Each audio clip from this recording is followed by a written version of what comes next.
Assalamualaikum warahmatullahi wabarakatuh.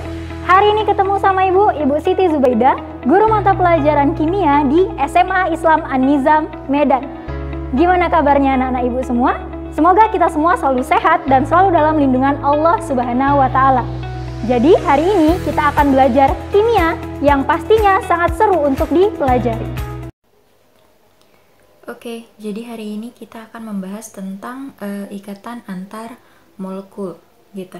Oke, jadi sebenarnya ikatan kimia itu bukan hanya terjadi antar atom-atom yang berikatan di dalam satu molekul aja ya. Jadi ikatan kimia itu juga terjadi antara molekul gitu. Nah, kenapa nih kok bisa terjadi ikatan antar molekul?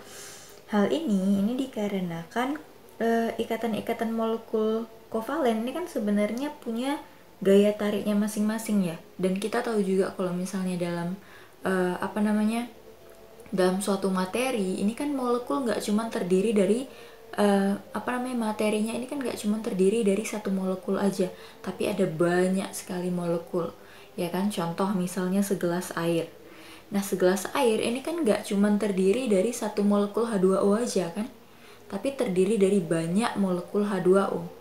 Nah, H2O tadi yang membentuk air tadi, ini kan dia pasti memiliki gaya tarik antar sesamanya sehingga dia bisa bergabung terus membentuk materi yang namanya air gitu.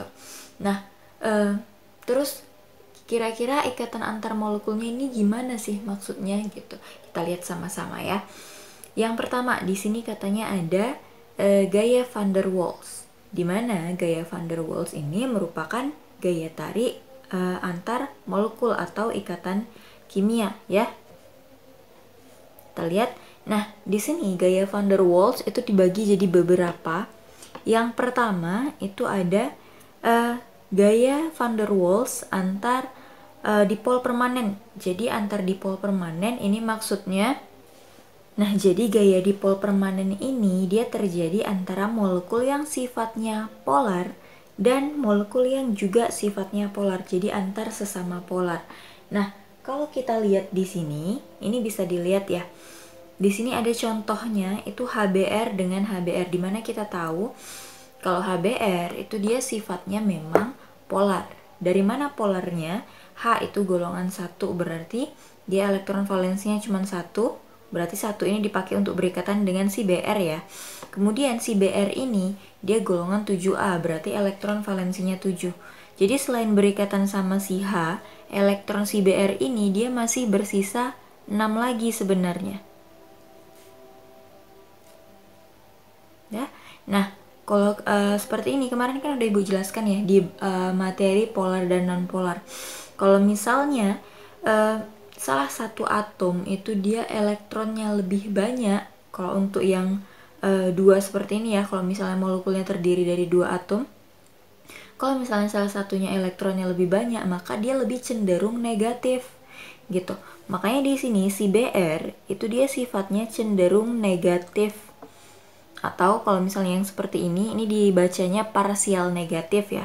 Kalau misalnya Br-nya parsial negatif, berarti secara otomatis si H-nya itu parsial positif gitu.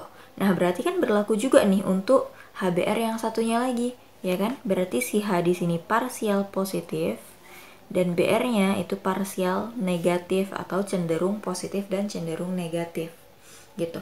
Nah, kalau kita lihat di sini Br-nya ini kan dia cenderung negatif ya, sedangkan H di sini ini cenderung positif, ya kan? Maka yang cenderung negatif dan cenderung positif ini dia membentuk ikatan antar molekulnya. Nah, ikatan antar molekul inilah yang disebut gaya van der Waals antar dipol permanen.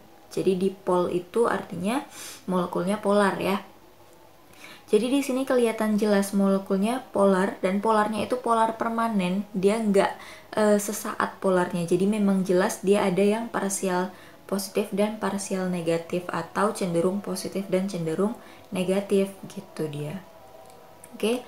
Kemudian yang kedua di sini ada yang namanya dipol permanen dan dipol terinduksi. Jadi ikatannya itu antara molekul yang sifatnya polar dan molekul yang non-polar.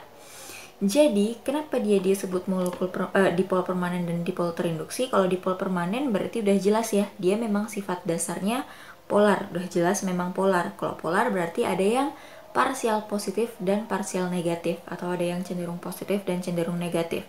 Nah, kalau misalnya molekul non-polar, ini kan dia nggak ada kecenderungan positif maupun negatif ya. Tapi di sini ketika si molekul non-polar ini didekatkan dengan molekul yang polar yang punya kecenderungan positif dan negatif, seperti contohnya di sini ya, ada HCl, kemudian didekatkan dengan ClCl, mau berikatan mereka. Nah, si HCl ini kan dia sifatnya polar, di mana di sini Cl-nya ini di sini punya 7 elektron valensi, berarti di sini masih sisa 6 ya. Sedangkan hanya udah nggak punya elektron lagi, maka di sini si Cl ini akan cenderung negatif dan si H-nya cenderung positif. Ya kan? Nah, ketika berdekatan si HCl dengan si ClCl, nah di sini ClCl dia nggak punya kecenderungan positif dan negatif, tapi ketika didekatkan dengan si HCl, didekatkan dengan Cl dari HCl, Cl-nya di sini kan dia cenderung negatif ya. Nah, di sini si Cl yang berdekatan dengan Cl dari HCl, ini dia akan menjadi cenderung positif. Kalau misalnya dia cenderung positif, maka sisi kebalikannya ini akan menjadi cenderung negatif. Gitu. Nah, karena dia udah jadi cenderung positif dan karena didekatkan dengan Cl yang cenderung negatif, maka berikatanlah yang cenderung positif dengan yang cenderung negatif. Gitu. Maka inilah dia ikatannya gaya van der Waals antar dipol permanen dengan dipol terinduksi. Jadi molekul yang non-polar ini jadi terinduksi atau terpengaruh oleh kecenderungan dari dipol permanen tadi. Gitu dia. Oke. Dan untuk yang terakhir, untuk gaya van der Waals itu adalah gaya London. Jadi namanya tuh gaya London bukan karena dia ditemukan di London ya, tapi karena penemunya itu adalah namanya London gitu, makanya disebutnya gaya London. Nah, gaya London ini dia terjadi antar sesama molekul nonpolar. Jadi sama-sama molekul nonpolar dia berdekatan kemudian membentuk dipol sesaat gitu. Jadi kan ini awalnya dipol sama-sama nonpolar, berarti kan mereka sama-sama nggak punya kecenderungan ya. Sebelumnya kita udah belajar tentang teori-teori perkembangan atom, ya kan? Perkembangan teori atom. Nah, di di teori yang terakhir di mekanika kuantum atau di mekanika kuantum itu kan dia ada ya disebutkan kalau misalnya elektron ini kita nggak bisa menentukannya secara pasti karena elektron itu terus-menerus bergerak, ya kan? Nah, pergerakan elektron ini dia bisa menyebabkan suatu molekul yang tadinya non-polar ini dia bisa berubah menjadi polar, tapi polarnya itu hanya sesaat aja gitu. Jadi dia nggak terus-terusan polar gitu.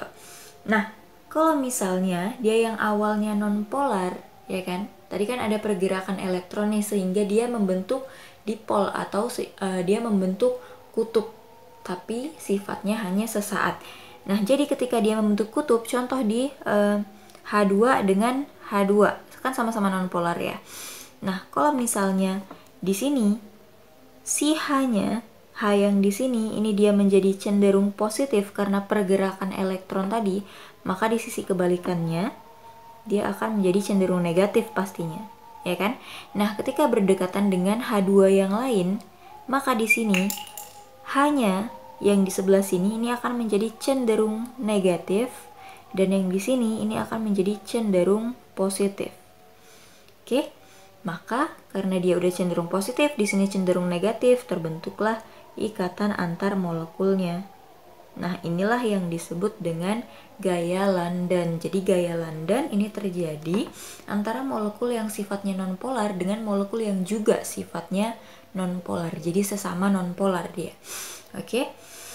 Itu tadi gaya van der Waals. Ada 3. Yang pertama gaya antar dipol permanen. Jadi sama-sama sama-sama molekulnya polar. sehingga jelas mana yang parsial positif dan parsial negatif atau yang cenderung positif dan cenderung negatif. Kemudian dipol permanen, di mana dipol permanen itu antara molekul yang polar dengan nonpolar, di mana molekul yang nonpolar ini dia akan membentuk dipol sesaat, dia akan terinduksi atau terpengaruh oleh kepolaran dari molekul yang polar tadi. Kemudian yang terakhir itu gaya London antara molekul yang sama-sama nonpolar, di mana molekul nonpolar ini dia akan membentuk dipol sesaat atau kecenderungan sesaat gitu. Oke. Untuk dipol untuk gaya van der Waals bisa dipahami ya. Kemudian di sini yang mau kita bahas adalah ikatan hidrogen.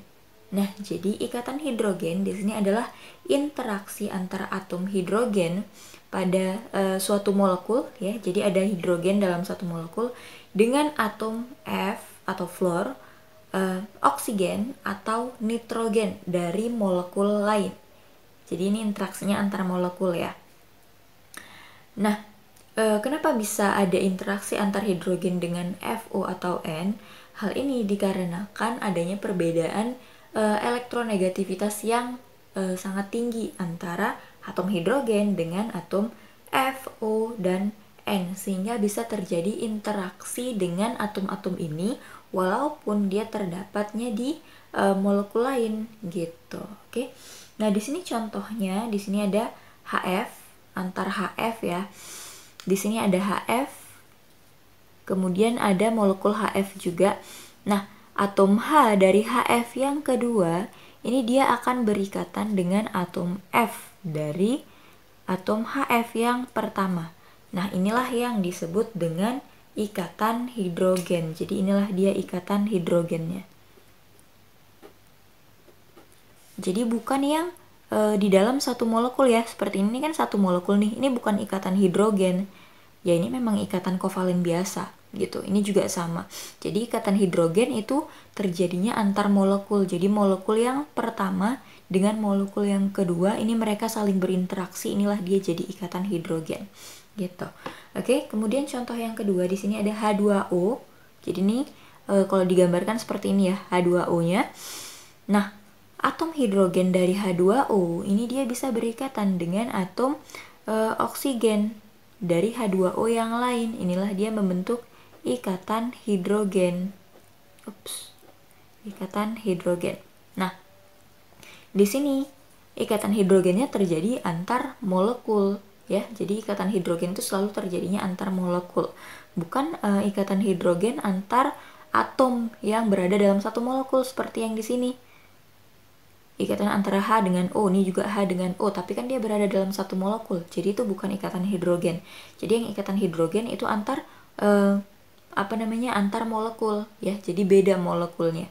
Jadi antara hidrogen yang ada di H2O yang pertama kemudian dengan O yang ada di H2O yang kedua gitu. Nah, di sini contoh yang ketiga ada NH3, kemudian ada NH3 yang kedua. Nah, hidrogen dari NH3 yang kedua ini bisa berikatan dengan nitrogen dari NH3 yang pertama. Nah, disinilah dia ikatan hidrogennya. Gitu dia, oke?